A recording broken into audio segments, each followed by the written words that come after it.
안녕하세요. 손이 야무진 딸 덕에 광명 찾고 새 삶을 살게 된 사람입니다. 다들 살면서 한 번쯤 하늘에서 동아줄을 내려주는 것처럼 정말 막막한 순간 빛이 보이는 듯한 느낌을 받은 적 있지 않으신가요? 솔직히 저는 그걸 50 가까이 돼서 한 방에 받은 것 같습니다. 그 전까진 해도 해도 우리한테 너무하는구나. 종교는 없지만 신이 있다면 따져 묻고 싶다는 생각까지 하면서 살았던 사람이거든요. 그런데 이번 일을 겪으면서 하나 깨달은 게 있습니다. 성실하게 잘 산다면 결실은 나눠서 오든 한 방에 오든 저마다 차이는 있겠지만 반드시 온다는 사실을요. 그걸 여러분께 알려드리고 싶어서 이렇게 사연을 쓰게 되었어요. 제가 신을 원망할 수밖에 없었던 이유는 딸에게 아무것도 해줄 수 없는 엄마가 됐던 순간들 때문인데요.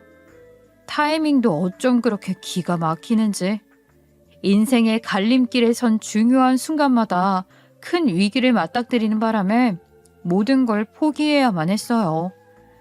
나중에 지나보면 미래를 바꿀 수도 있는 절체절명의 순간이기도 했죠. 그런데 그때마다 한 사람이 나타나 전부 물거품으로 만드는 것만 같았어요.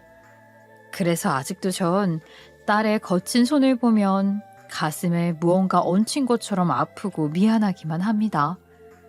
이제 딸은 다 잊고 행복해서 기억도 안 난다고 하지만 전 대학 등록금을 고스란히 시어머니에게 속아 뺏긴 일이 생생해요.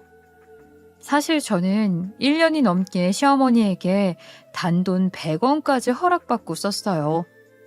비련하게 그걸 견디고 산 제가 바보라는 소리가 절로 나오시죠? 그럴 수밖에 없었던 게 결혼하고 2년쯤 남편이 쥐도 새도 모르게 지인에게 돈 빌려주고 보증까지 선 거죠. 그 전까진 모든 게 평화롭고 행복하기만 한 일상이었습니다. 오늘 저녁은 다 같이 먹자. 내가 불고기 잔뜩 만들어서 왔다. 아니, 너도 잘 먹더라? 아니, 그나저나 넌 볼 때마다 점점 마르는 것 같아. 뺄살이 더 어디 있다고? 푹푹 먹어. 오늘 고기 많이 먹고 가야겠네.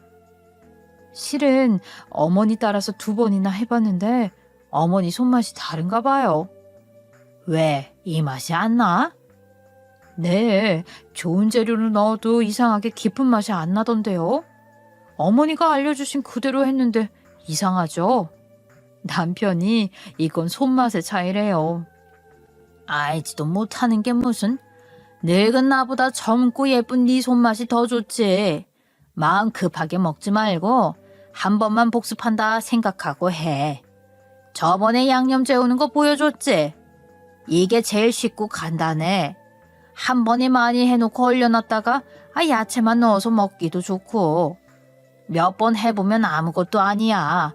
하면 금방 또 해. 이때만 해도 어머니와 제 사이는 너무나 좋았습니다. 살림이나 요리가 서툰 저에게 어머닌 하나라도 더 알려주려고 했고 식당을 오래 해서 못하는 게 없던 어머니를 우러러보며 많은 걸 배울 수 있어서 좋았죠. 그래서 일주일에 몇 번씩 어머니를 찾아가고 또 어머니도 자주 집에 들르곤 했어요. 어머니, 오늘 제가 요리책 보고 따라 만들어봤는데 맛 한번 봐주시겠어요? 아이고, 혼자서 뭘 또 뚝딱 만들었을까 궁금하네. 어차피 나 지금 바뀌니까 네가 올 거 없이 내가 이따가 들르마. 네가 안 해서 그렇지 요리하면 잘할 것 같아서 시키는 거야. 재주도 없는 사람한테 하란 소리 절대 안 한다. 정말요? 어머니가 하나하나 다 알려주시니까 하죠. 혼자서는 못해요. 궁금해서 당장 뛰어가고 싶네. 이따가 보자. 그런데 그날 어머니와 제 사이에 금이 갈 일이 터지고야 말았습니다. 저도 모르고 있었던 사실이었는데 남편이 글쎄 상의도 없이 제멋대로 보증을 서서 집에 압류 경고장이 날아온 것을 하필 어머니가 보게 된 것이었죠. 어머니 오셨어요? 딱 맞춰서 잘 오셨어요. 얼른 앉으세요. 지금 태평하게 밥이나 먹을 때야? 넌 대체 무슨 정신으로 사니? 네? 갑자기 무슨 말씀이세요? 저는 너무 차갑게 변한 시어머니의 태도에 얼어붙었어요. 봐라. 고집이 앞니로 넘어가게 생겼는데 여태 나를 속였던 거야? 아, 이 집 마련할 때 넌 한 푼도 안 보태고 딸랑 몸만 들어왔잖아. 그래서 집이 넘어가든 말든 아무 관심이 없어. 내 남편이 30년 땀 흘려 모은 돈이랑 내가 모은 것까지 쉽게 내주니까 날려 먹어도 되는 줄 알았냐고, 어? 잠시만요, 어머니. 이 서류가 왜... 저는 너무 놀라서 어머니 손에 있던 서류를 다시 확인했습니다. 전 정말 아무것도 몰랐어요. 몰라? 어떻게 이런 일을 부부가 모를 수 있어? 감쪽같이 어머니 졸졸 쫓아다니더니 뒤에서 이런 앙큼한 짓을 해. 돈 빌려준 인간 누구야? 빨리 불어. 누구냐고? 정말 몰라요, 어머니. 그 사람 오면 물어볼게요, 확실하게. 지금 내 아들 핑계로 무는 거냐, 너? 그때 시어머니에게 모르는 일이라고 솔직히 말한 것뿐인데 시어머니는 그게 더 괘씸하게 보인 모양이었어요. 이 모든 사태를 남편에게 돌리고 있다고 생각한 것이었죠. 부부끼리 이런 일을 비밀로 하긴 쉽지 않으니까요. 어머니, 제가 거짓말하고 그 사람 탓하려는 게 아니라요. 정말 몰랐어요. 그래? 몰랐다면 내가 넘어갈 줄 알지? 아니, 모르는 게 잘못이 더 커. 시어머니는 제 말에 더 언성을 높이며 삿대질까지 하더라고요. 여태 본 적 없는 모습에 전 몸이 굳어져서 그 자리에 뿌리를 박은 듯 서 있었습니다. 입도 몸도 모든 게 고장이 난 사람 같았죠. 하나라도 네가 잘하는 게 있었어? 가슴에 손을 얹고 생각해보란 말이야. 너 살림이라도 야무지게 잘했으면 내가 이런 말까지는 안 한다. 간장 하나도 구분 못하는 멍청이를 앉혀놓고 일일이 내가 다 가르쳤어. 그런데 네 남편 하는 일도 몰라서 이 사다를 만들어? 어? 넌 못하러 여기 있니? 아무것도 못하면서 못하러 여기 있어? 잘못했습니다. 제가 잘하는 게 하나 없어서 어머니하고 남편한테 너무 많이 의지했어요. 돈도 남편에게 전적으로 다 맡기고 지냈는데 어머니 말대로 잘하는 것 하나 없이 시집와서 면목 없습니다. 제가 잘못한 일을 겸허히 받아들이고 어머니께 잘못을 빌어도 단단히 뿌리난 어머니는 이렇게 말하더군요. 에휴, 그 피가 어디 가겠어? 내가 우리 남편 정 많아서 여기저기 돈 뿌리고 다니듯 당하고 다닐 때마다 뒷수습 다 한 사람이야. 너도 들어서 알지? 저 사람 지금 저렇게 돈 번 것도 내가 또 확인해서 가능한 거라고. 네 남편 겪어봤으면 잘 알 거 아니야. 누구랑 어울리고 계속 연락하는지 그런 걸 파악하고 위기를 감지했어야지. 죄송합니다. 그리고 남편이 돌아오자마자 시어머니는 확인 사살을 시작했어요. 오늘따라 집에 맛있는 냄새 난다. 엄마도 와 있었네. 너 묻는 말에 대답해 똑바로. 에? 분위기가 왜 이렇게 삭막해? 이 사람하고 무슨 일 있었어요? 남편은 고개를 숙인 저를 보며 둘 사이 문제가 있는 줄 알더군요. 본인이 아무도 모르게 저지른 짓이 들켰을 줄은 꿈에도 모르는 눈치였죠. 누구 앞으로 보증 섰어? 대답 제대로 해. 이 집 곧 날리게 생겼으니까.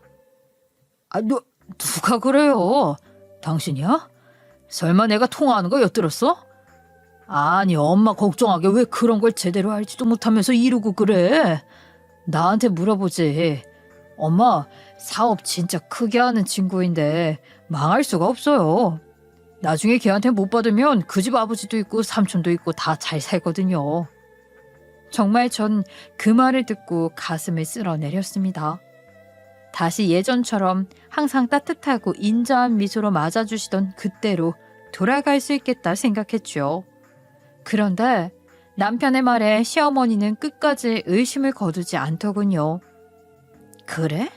그럼 지금 보는 데서 전화해봐. 친구부터 아버지, 삼촌 다 해봐. 아유, 엄마, 지금 시간이 몇 시인데. 제가 내일 정리해서 엄마한테 다시 알려드릴게요. 돈 빌려준 사람이 왜 빌린 놈처럼 당당히 전화도 못해? 거랍을 하니까? 이렇게 압류가 들어왔는데 당연히 확인해야지. 아무리 부자도 망하는 건 한순간이야. 사업은 크게 하면 할수록 위험이 더 크고. 몰라서 그래? 나도 알아야겠어. 그러니까 듣는 데서 걸어, 빨리. 결국 남편은 저와 시어머니 등살에 못 이겨 전화를 걸더라고요. 그리고 없는 전화번호라고 뜨는 순간부터 남편은 식은땀을 흘리기 시작하더니 몇 통의 전화를 연달아 걸었지만 연결조차 되지 않았어요. 저는 입이 바짝 마르다 못해 다리에 힘까지 풀려 그 자리에 주저앉았습니다. 결국 이 짓을 또 반복하는구나, 또. 지긋지긋해. 네 아버지 보증 잘못 써서 회복하는 데만 12년이 걸렸어. 넌 그걸 보고 큰놈이 보증무 선 줄도 모르고 이 짓을 해. 너 때문에 멀쩡한 집 날려먹고 이제 어떻게 살래? 길바닥에 나앉고 싶어? 날 박는 대로 알아볼게요. 진짜 그런 일은 없을 거예요. 어머니, 제가 수습한다니까요.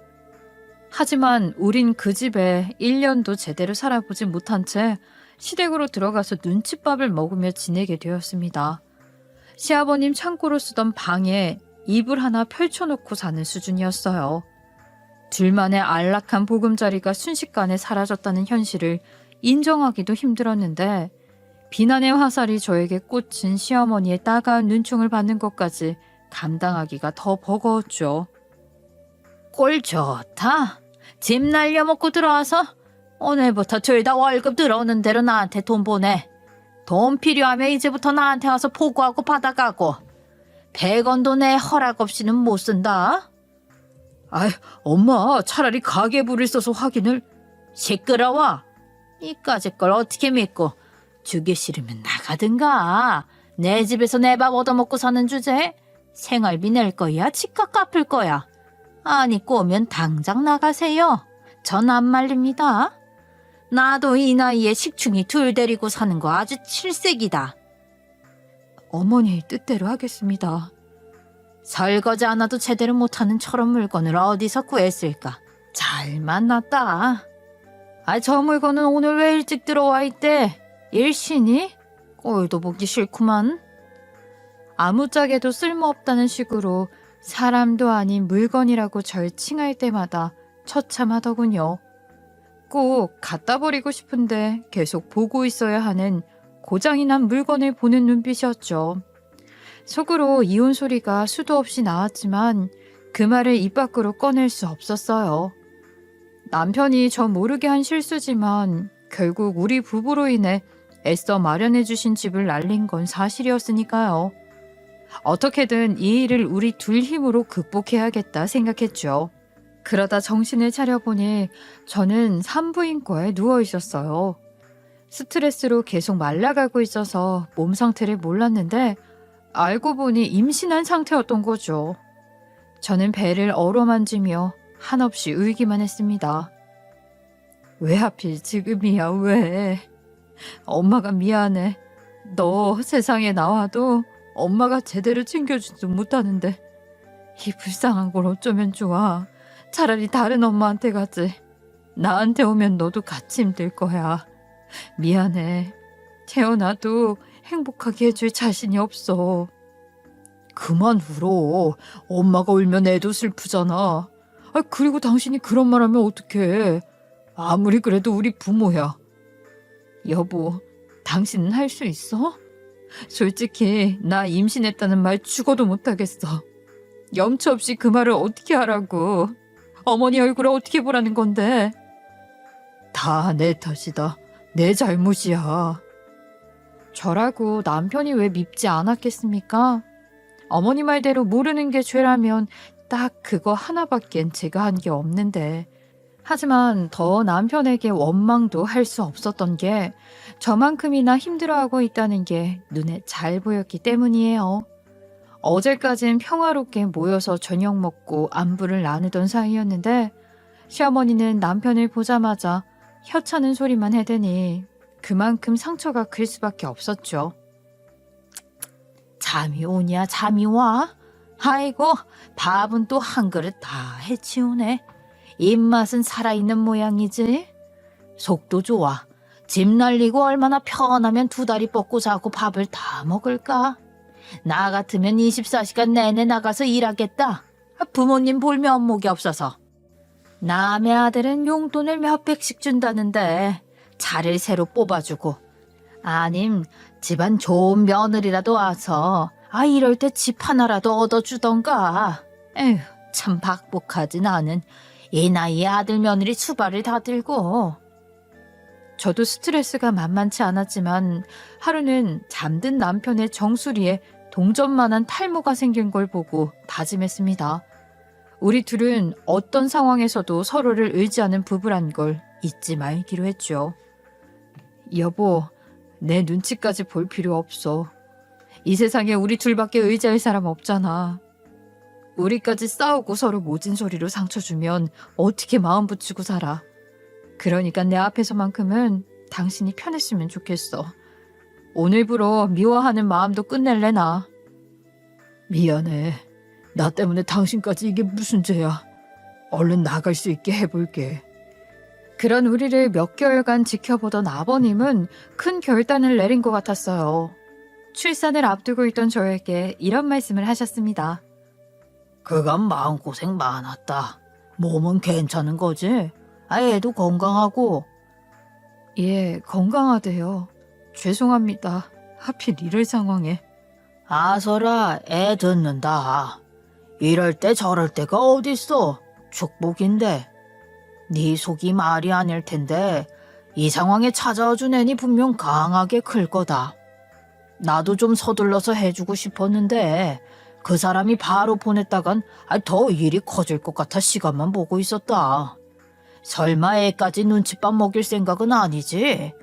이 집에서 애 낳고 살면 너도 더 힘들어. 안 그래도 남편이 이리저리 돈 빌릴 곳도 알아보고 있는데 지금은 수중에 아무것도 없다 보니 무슨 방법이 없네요. 죄송해요. 내 아들놈 실수인데 네가 왜 죄송해? 내가 시골에 집 하나 마련해뒀으니까 내일 새벽에 아무도 모르게 나가. 당분간 아무한테도 연락하지 말고 출산 준비만 신경 쓰라고. 애 잘 키우고 좀 있고 나면 그때 우리도 만나는 게 낫지 않겠냐? 지금은 같이 살아도 이게 서로 사는 건지 말려 죽이려는 건지 모르겠다. 솔직히 아버님께 얼굴을 들 수가 없을 정도로 죄송했어요. 친정에서 도와줄 능력이라도 되면 이렇게 면목 없진 않을 텐데. 하고 많은 사람 중 이런 며느리를 얻어 더 짐이 되게 하는 것 같았죠. 그런데 도저히 이 상태로 어머니와 살 수 없다고 생각해서 아버님이 도와주신 걸 거절할 수 없었습니다. 아버님, 마지막까지 너무 염치 없습니다. 하지만 너무 감사해요. 실은 남편도 저도 온 방법을 다 써서 반성하고 빌어도 돌아선 어머니 마음이 달라지지 않더라고요. 그저 후회밖에 할 수 있는 게 없어서 아이 낳는 것도 마음이 무거웠어요. 안다. 다 알지. 특히 넌 아무것도 모르고 참. 정작 잘못한 놈한테 미움을 다 쓰려니 힘들어서 너한테까지 괜히 그러는 거야. 나 같았으면 당장 억울하다고 이혼 소리하고도 남았을 텐데 묵묵히 견뎌줘서 고맙다. 내 아들놈 품어줘서 또 고맙고. 부부면 한 배를 탄 거나 마찬가지인데 당연하죠. 그리고 어머니 말도 맞아요. 너무 모르는 것도 많았고 제 역할을 못했어요. 자책할 필요 없다. 내 안사람이라 참 이렇게까지 말하기가 그렇다만 비하는 게 상책이야. 저는 시아버지 입에서 나온 말을 듣고 귀를 의심했어요. 이미 시어머니의 악랄한 성향에 대해서 다 알고 체념하고 살게 된 것 같더라고요. 남편과 제가 있기 전 이 일을 똑같이 당했던 사람이 시아버지라는 추측도 들었습니다. 사람 약점 하나 잡으면 죽을 때까지 물어뜯어서 어떻게든 자기 밑에 두는 사람이지. 나도 젊을 때 한 번 실수로 30년 넘게 이렇게 시달리면서 살잖니. 그래서 하는 말이야. 갈 수 있을 때 가. 그리고 시아버지는 저에게 마지막으로 이런 부탁을 했어요. 이 집은 내가 해줬다는 건 비밀이다. 너하고 나랑만 알고 있자. 실은 내가 그 사람 모르게 준비하느라고 우리 손녀 이름을 좀 빌렸다. 카드 받아라. 나중에 우리 손녀 사진이나 보내줘. 만나서 안아주지는 못해도 얼굴은 봐야지. 그래도 하나뿐인 할아버지인데. 정말 잘 살게요, 아버님. 그리고 꼭 갚겠습니다. 열심히 살아서. 일단은 몸 걱정이나 해. 다른 생각 말고. 알았지? 그렇게 전 아버님과 비밀을 나눠갖고 마지막 인사를 건넨 뒤 어머니 모르게 새벽에 도망치듯 그 집에서 나와 새로운 삶을 시작하게 됐습니다. 그리고 남편과 저는 한동안 몸을 혹사하다시피 하면서 일에만 열중했어요. 출산하고 몸조리도 채 안 된 상태였지만 하루빨리 우리 힘으로 일어서 빚을 갚자는 생각뿐이었죠. 그래야 우리 아이도 떳떳이 소개할 수 있을 것 같았어요. 다행히 시골에서 생활하다 보니 생활비는 훨씬 아낄 수 있었어요. 또 틈틈이 동네 어르신들 밭에서 일까지 하며 쓰는 건 줄이고 저축만 늘려가는 걸 습관화했죠. 그렇게 8년이 넘도록 매달 돈만 보내고 두문분출하던 우리는 아버님 연락 한 통을 받고 시댁에 갈 준비를 하게 됐습니다. 이제 한 번 올 때가 됐지. 새 식구도 생겼고 3년 전에 둘째 결혼식도 못 와봤지. 벌써 애도 생기고 했는데 가족 흉내는 내면서 살자. 자주 오라는 건 아니야. 그냥 가끔이라도 이렇게 와서 인사하는 정도로만 지내자. 솔직히 나도 아직은 장담 못한다. 예, 연락 주셔서 감사해요, 아버님. 이번에 꼭 갈게요. 3년 전 집안에 동서가 들어왔다는 소식을 들었지만 결혼식에는 초대도 받지 못했어요. 미움의 불길이 활활 타오르는 시어머니 때문이었죠. 처음 시어머니께 인사하는 것과 비할 것도 아닌 수준으로 너무 떨려서 심장이 튀어나올 것 같더라고요. 남편도 계속 식은땀을 흘렸어요. 그냥 우리 딸 보여드린다 생각하고 가자. 그래도 우리 매달 돈 보냈으니까. 그래, 우리 열심히 살았다는 거 알아주실 거야. 시간도 꽤 지났고. 그래도 내가 집안 장남이고 엄마 자식인데 좀 불렸겠지? 당신 그래도 괜히 기대는 하지 마. 알았지? 그러다가 실망만 더 클 수도 있어서. 아까 아버님도 그랬잖아. 장담은 못한다고. 그게 무슨 뜻이겠어. 우리 심호흡 한번 하고 들어가자. 가서 무슨 말 듣더라도 욱하지 말고 오늘은 그냥 잘 인사드리고 오자. 그렇게 시간이 흘렀는데도 시어머니에게 시간은 약이 아니었더라고요. 뭐야, 어쩐지 오늘 재수없이 손이 베이더니. 이것들이 오려고 그런 모양이었네. 남의 밥 잘만 얻어먹다가 하루아침에 짐 싸서 말도 없이 나가더니 아직 살아있었네. 왜? 그냥 평생 영 끊고 살지. 갑자기 끼어들어와. 죄송해요. 저희 그래도 매달 어머니께 꼬박꼬박 돈 보냈어요. 정말 안 쉬고 열심히 살았고요. 집값은 어머니께 무슨 일이 있어도 꼭 갚자고 그 생각만 하면서 살았어요. 그러니까 이제 화 푸시고 저희 용서해 주세요. 엄마, 이제 우리 좀 받아주세요. 이렇게 예쁜 소녀도 같이 왔는데.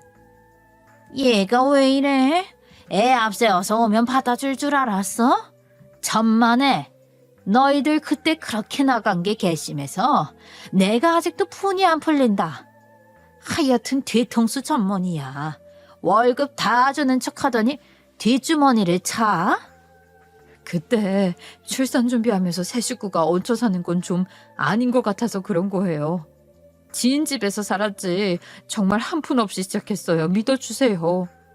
그리고 다시 예전처럼 어머니랑 잘 지내고 싶어요. 노력할게요. 솔직히 남편과 저는 그때 날린 집값은 충분히 보상했다고 느낄 정도로 어머니께 돈을 보냈는데 무슨 밑 빠진 독에 물 붓는 것처럼 계산이 잘못됐다고 지적하더라고요. 아이고 이 돌대가리 여전하네. 그때 돈으로 계산하면 안 되지. 세월이 얼마나 지났는데. 그래, 네가 정 나랑 잘 지내고 싶다고 하면 기회는 주마. 계속 그렇게 돈 갚아. 이자까지 확실하게 쳐서. 예? 그 집 지금 시세가 얼마인 줄 알아? 10억은 좋게 뛰었어. 아이 눌러 앉고 살기만 했어도 10억을 벌었다는 소리야. 그런 집을 멍청하게 날린 주제에 뭐 예전처럼 지내고 싶다고? 그럼 더 노력해. 말로 말고 돈으로. 그때 그 자리를 박차고 일어서고 싶었지만 저를 붙잡은 말이 있었습니다. 내 아들 부모랑 연 끊고 살게 한 것도 모자라서 소녀까지 할머니 할아버지도 없는 애로 만들고 싶니? 너 하나 때문에 다 꼬인 건데 그럼 네가 끝까지 책임져야지. 봐라, 돈이 제일 쉬워. 이미 돌아선 마음을 돈으로 어떻게 살래? 나도 불쌍한 소녀 생각해서 기회 주는 거야. 그 일 이후 남편은 그동안 얼마나 가족이 그리웠을까 싶을 정도로 시댁에 틈만 나면 가기 시작했고 딸도 할머니, 할아버지의 존재를 알고 나니 너무 행복해 하더라고요. 아이에겐 부모가 주는 사랑과는 다른 게 있잖아요. 그래서 시어머니 말대로 돈으로 깔끔하게 모든 걸 정리하고 관계를 다시 바로잡을 수만 있다면 이쯤은 감당할 수 있다고 생각했어요. 그런데 몇 년이 훌쩍 지나 시어머니가 왜 기회를 주는 척했는지 알게 됐죠. 엄마, 나 대학은 안 가려고요. 그게 맞을 것 같아요. 생각해보니까 우리 집 형편도 그렇고 대학 나와서 좋은 데 취업할 거란 보장도 없잖아요. 일단 빨리 할 수 있는 일 해서 할머니한테 빚도 갚고 그러는 게 낫지 않을까 해요. 갑자기 무슨 소리야? 왜 대학을 안 가? 요새 네 또래에 대학 포기하는 애가 어디 있다고. 엄마가 애써서 등록금 준비해놨잖아. 그냥 나중에 필요하면 다시 공부해도 돼요. 일단 급한 것부터 정리하고. 뭐가 급한데? 이것보다 더 급한 일이 뭐가 있어? 아니 너 고등학교 가면서부터 그렇게 의상학과 가고 싶다고 노래를 하던 애가 하루아침에 가기 싫어진다는 게 말이나 돼? 아니 누가 너한테 무슨 말 했어? 왜? 그 학교 가면 돈 많이 든대? 뭐가 문젠데? 에이, 답답하게 왜 말을 안 해? 아무리 캐물어도 대답 없던 마음을 정했다고 우기던 딸이 나중에서야 핏대를 세우며 절 보고 이 말을 하더군요. 더는 눈 뜨고 보기 힘들어서 그래. 할머니한테 빚진 것 때문에 엄마가 계속 비교당하고 명절에도 혼자만 하녀처럼 일하잖아. 할머니한테 그래서 등록금 줬어. 남은 돈만 정리하면 할머니도 이제 엄마 안 괴롭힌다고 약속했으니까 당당하게 가. 그 돈도 내가 어떻게든 갚아버릴 거야. 너 지금 무슨 이상한 소리를 하는 거야? 내가 무슨 빚이 있어? 할머니한테 들었어. 엄마가 찾아와서 갚겠다고 해놓고 약속 안 지켰다고. 그때 이미 시어머니와 빚을 정리한 지가 몇 년이 넘었을 시점인데 딸한테 되도 않는 소리를 한 것도 모자라 애 등록금까지 날름 받아간 게 너무 화가 나 저는 바로 시어머니를 찾아가 악을 썼습니다. 아니 다른 돈도 아니고 어떻게 애 등록금을 할머니란 인간이 뺏어갈 수 있습니까? 어머니 돌려주세요. 우리 애 등록금 다른 돈도 아니고 어떻게 소녀 등록금을 몇 년 전에 이미 비정리한 지가 언젠데 딴소리를 하시냐고요. 저희 방 한 칸 못 얻고 어떻게 살았는데요. 어머니가 원하는 대로 이자까지 쳐서 갚았잖아요. 아직 남았지. 우리 계산 벌써 잊었니? 생활비를 안 줬잖아. 생활비라니요? 어머니 아직도 미워서 이러세요? 차라리 저한테 그냥 돌을 던지세요. 저희 잘 살고 여유 넘치는데 이렇게 하는 거 아니잖아요. 무리해서라도 어머니한테 매달 다 드렸고 그땐 분명히 다 갚은 거라고 인정하셨잖아요. 그리고 왜 그 돈을 애한테 받아요? 걔가 네 배에서 나온 앤데 남이냐? 당연히 알아야지. 그리고 도망가기 전에 딱 11개월 살았는데 그동안 생활비 안 내고 살았으니까 그 돈도 계산해야겠더라고. 깔끔하게 정리하고 나랑 좋게 지내고 싶다며. 아니 입으로 그랬다? 그 순간 눈을 질끈 감았다더니 시어머니가 아닌 돈 귀신이 앉아있더라고요. 저는 단전에서부터 부글대며 끓어오른 분노를 목이 쉬도록 소리치며 뱉었습니다. 사람 아니네요. 어른 아닌 건 알았는데 인제 보니 사람도 아니야. 아무리 그래도 손녀 앞세워서 이런 짓 하는 건 아니죠. 치사하게. 대체 어머니가 뭐 얼마나 대단하다고 연 안 끊고 지내는 걸 이렇게 돈으로 받아 처먹어요? 저도 더러워서 더는 못 해먹겠네요. 이쯤에서 인연 끊는 걸로 하죠 뭐. 하지만 굳은 제 결심과 달리 시아버지가 갑자기 병원에 입원하면서 시어머니를 다시 보게 됐죠. 이미 그때부터 우리 애 미래를 돈으로 바꿔치기 한 악독한 인간이란 생각밖에 안 들어서 상종도 안 했습니다. 나중엔 우리 애 밥값도 돈으로 달라고 나올 치졸한 인간이란 생각이 들었죠. 다행히 의젓한 딸은 본인 선택 때문에 제가 인연까지 끊고 온 걸 듣고선 빨리 일을 찾아가더군요. 엄마, 나 수선집 열 거야. 꼭 나이 든 어른들만 하는 게 아니라 젊은 사람들도 많이들 해. 나라에서 지원해서 공간까지 제공해 주는데 가보니까 패션쇼 할 때라 일도 되게 많겠더라고. 괜히 의상학과 가서 고민하는 것보다 이게 훨씬 현실적인 것 같아. 나 손 빠르잖아. 알지? 그래, 우리 딸 손으로 벌어먹고 살 사주라고 그러던데 닭이네. 그러니까 대학 안 간 거 엄마가 미안해할 필요 없어. 알았지? 내 길은 내가 찾으면 되고 대학 포기한 것도 내 선택이었어. 난 엄마 주어진 상황에 맞게 잘 적응하고 마음 편한 게 제일 좋아. 그렇게 아픈 시간이 무뎌질 즈음 갑자기 아버님이 아프면서부터 말 한마디 하지 않은 채 누워만 있었어요.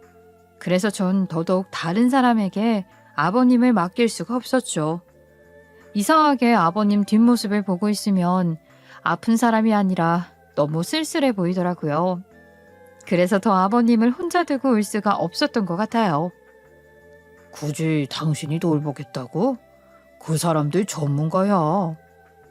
그 사람들을 못 믿는 게 아니라 지금 아버님 상태를 봐. 어디가 아픈지 불편한지 한마디도 안 하는데 낯선 사람한테 뭘 부탁하겠어?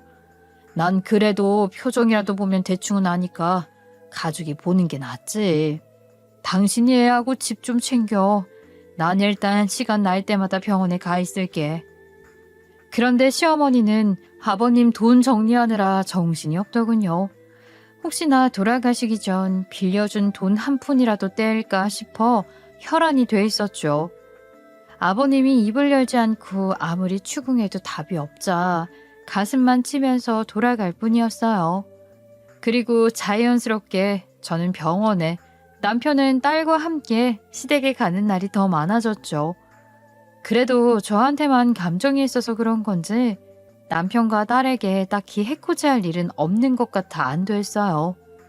그러던 어느 날 아버님 짐을 챙겨오려고 하는 수 없이 시댁에 들렀는데 열린 현관문 틈으로 동서 딸만 식탁에 앉아있는 게 보이더라고요. 분명히 현관에 우리 딸 것까지 신발이 3개인데 대체 무슨 일인가 싶었죠. 그제야 제가 돈 귀신을 또 한 번 사람으로 착각했구나 하는 일을 보게 되고야 말았어요.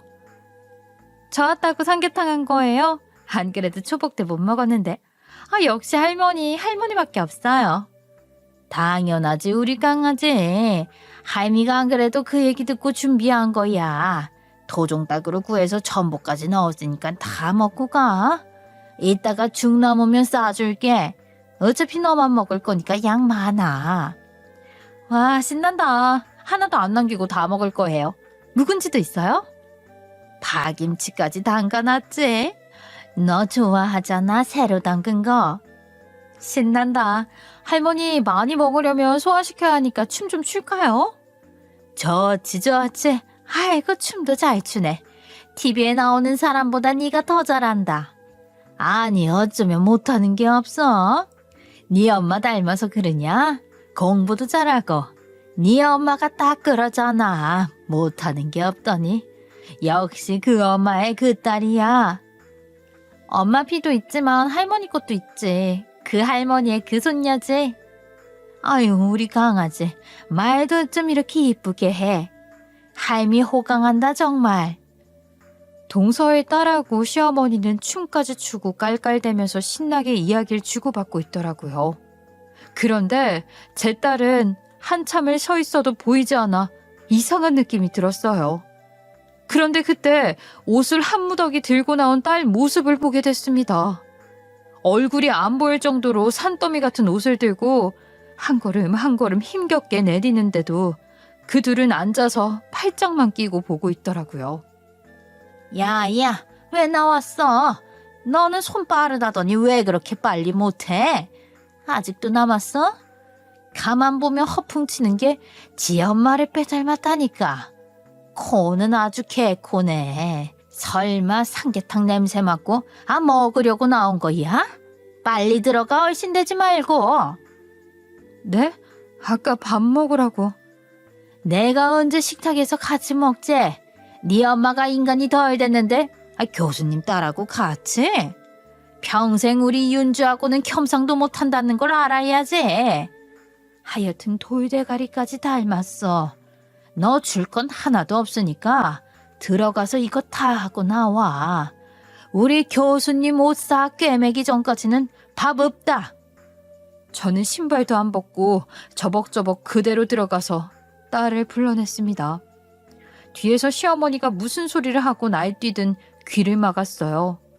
이런 인간과 소리 높여 싸워도 봤지만 그럴 가치도 없다는 걸 이젠 알았거든요. 또 딸 앞에서 저까지 분노하고 이성을 잃었다간 더 힘들어질 것 같다는 생각도 들었죠. 어릴 때부터 눈치 빠르고 저보다 더 어른스러울 때가 있던 애니까요.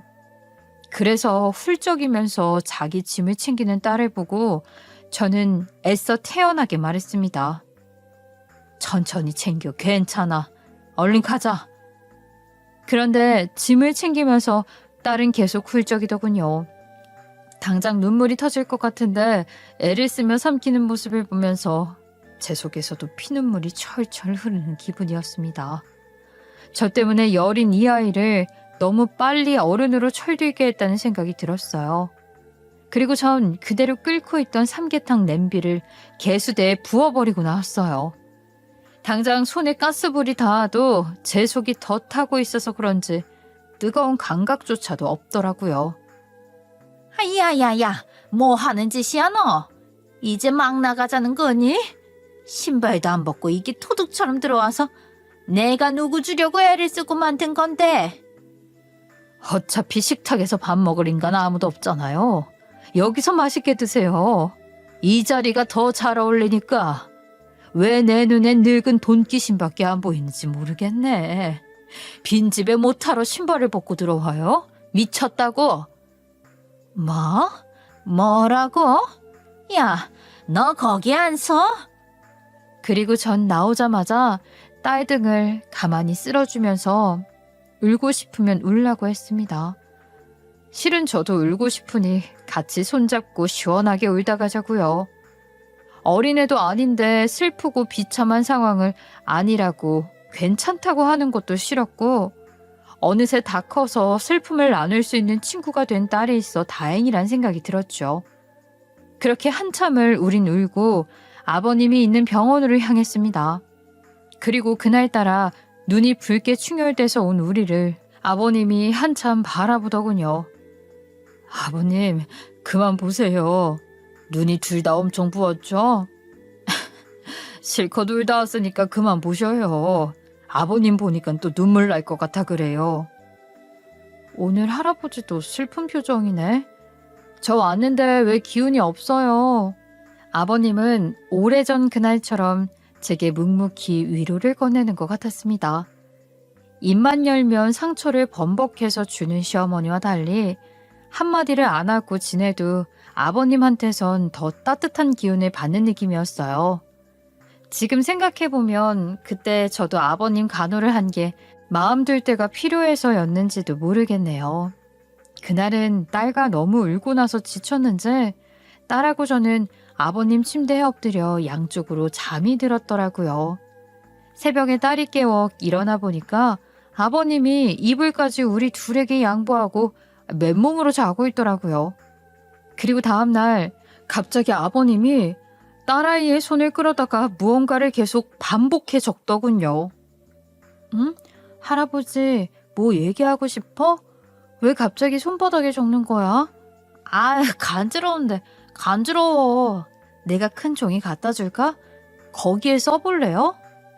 응? 아닌데? 이상하다. 다시 적어봐. 단어는 아닌 것 같은데. 설마 한자인가? 오늘 할아버지가 말이 하고 싶은 날인가 보다. 잘 들어드려. 딸은 처음엔 무슨 말이 하고 싶어서라고 생각했는지 해석해 보려고 애를 썼지만 단어가 아닌 것 같았어요. 처음이네. 이렇게라도 뭔가 이야기하려고 한 게 너한테 해주고 싶은 얘기가 있나 본데 할아버지가 진짜 아끼고 아끼다가 하는 말이니까. 숫자인가? 오, 숫자다. 할아버지, 다시. 단어가 아니라 숫자야? 역시 사업하던 분이라 그런지 다르다. 할아버지 생일도 아닌 것 같고, 참 의미를 모르겠네. 계속 이것만 써. 그렇게 아버님은 딸 손바닥에 몇 개의 숫자만을 쓴 뒤 눈을 감았습니다. 그게 마지막 인사가 될 줄은 생각도 못했는데 그럴 줄 알았으면 그동안 아버님 덕에 그 악마 같은 여자에게서 벗어나 살 수 있었다고. 하루하루 숨쉬는 것도 전부 돈을 붙여 먹었을 인간한테서 살게 해주셔서 감사하다는 인사를 못한 게 마음에 걸렸죠. 병원에선 코빼기도 안 비추는 시어머니와 달리 얼마나 극진히 챙겼는지 며느리 덕에 행복하게 떠났을 거란 말까지 해주시더군요. 그리고 끝까지 절 질리게 한 건 장례식장에서의 시어머니 모습이었어요. 저 인간은 어찌 된 게, 우리 집 양반한테 술이며 밥 맨날 얻어먹고 했으면서 부조금을 이것밖에 안 해. 아이고, 밥까지 드시고 가시려고 자리를 잡았네. 내가 너희 사업 도와주나 봐라. 자린고비 같은 놈. 아까 보니까 사람은 넷이 들어갔는데 봉투가 3개야. 그런 건 꼬치꼬치 캐물어서라도 받아야지.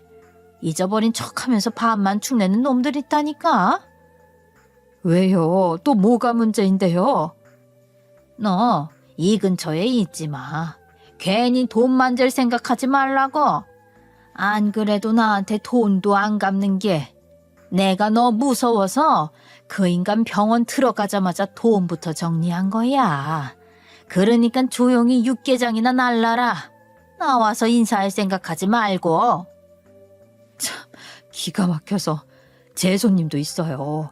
제 손님한테 인사도 못해요? 어머니 자꾸 그러면 제 지인이 낸 부조금은 챙겨서 갖고 가고 싶어지니까 적당히 봐가면서 건드리세요. 이제 저 옛날처럼 안 참아요. 아버님 봐서 있는 거니까 적당히 하세요. 이렇게 얽히는 것도 오늘이 마지막이겠거니 하면서 참았습니다. 그런데 갑자기 딸이 깜짝 놀란 얼굴로 저를 잠깐 밖으로 나오라면서 부르더군요. 저는 또 시어머니가 딸한테 무슨 말이라도 했나 싶어 놀라서 따라 나섰어요. 할머니 옆에 있지 말라니까. 왜? 무슨 말 들었어? 아니, 엄마, 이제 알겠어. 그때 할아버지가 왜 그랬는지. 무슨 소리야. 알아듣게 말을 해야지. 너 그나저나 왜 이렇게 넋이 나갔어? 돌아가시기 전에 내 손바닥에 숫자 계속 적고 그랬잖아. 엄마도 옆에 있어서 기억하지? 내가 헷갈려서 계속 다시 묻고 물었던 거. 난 그냥 할아버지가 기억나는 숫자 아무거나 적는 줄 알았는데 그게 이거였더라고. 그리고 갑자기 딸이 카드 하나를 눈치를 살피며 조심스럽게 꺼내더라고요.